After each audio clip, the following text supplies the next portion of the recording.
തമിഴ്നാട്ടിൽ വീണ്ടും പണം പിടികൂടി. മന്ത്രിയും DMK മുതിർന്ന നേതാവുമായ ദുരൈമുരുകന്റെ ബന്ധുവീട്ടിൽ നിന്ന് 7.5 ലക്ഷം രൂപയാണ് പിടികൂടിയത്.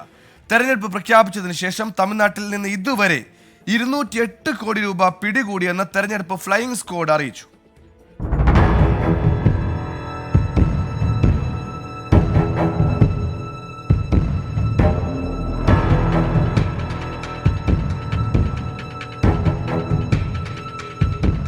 ജലസേചന വകുപ്പ് മന്ത്രി ദുരൈമുരുകന്റെ വെല്ലൂരിലുള്ള ബന്ധു നടരാജന്റെ വീട്ടിൽ നിന്നാണ് 7.5 ലക്ഷം രൂപ പിടികൂടിയത്. ദുരൈമുരുകന്റെ മകൻ കതിരാനന്ദ വെല്ലൂരിൽ സ്ഥാനാർത്ഥിയാണ്. രഹസ്യവിവരത്തിന്റെ അടിസ്ഥാനത്തിൽ തെരഞ്ഞെടുപ്പ് ഫ്ലൈയിംഗ് സ്ക്വാഡ് നടത്തിയ പരിശോധനയിലാണ് പണം കണ്ടെത്തിയത്. 5 ലക്ഷം വീട്ടിനുള്ളിൽ നിന്നും 2.5 ലക്ഷം വീടിന്റെ ടെറസിൽ നിന്നും കണ്ടെത്തി.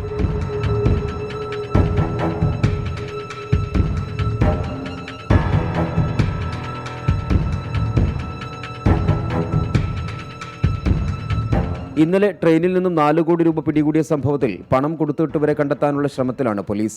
ജയശങ്കർ, ആശി തമ്പി എന്നിവരാണ് പണം നൽകിയതെന്നാണ് പിടിയിലായവരുടെ മൊഴി. എന്നാൽ ഇവരെ കണ്ടെത്താനായിട്ടില്ല. തിരുനെൽവേലി BJP സ്ഥാനാർത്ഥി നൈനാർ നാഗേന്ദ്രന്റെ ബന്ധു ഉൾപ്പെടെ 3 പേരാണ് ഇന്നലെ പിടിയിലായത്. പണവുമായി ബന്ധമില്ലെന്നാണ് നൈനാർ നാഗേന്ദ്രൻ പ്രതികരിച്ചത്.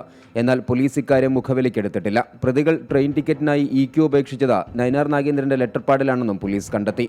പണവുമായി പിടിയിലായ BJP പ്രവർത്തകൻ സതീഷിന്റെ ഫോണിൽ നിന്നും നിർണായക വിവരങ്ങൾ പോലീസിന് ലഭിച്ചിട്ടുണ്ട്.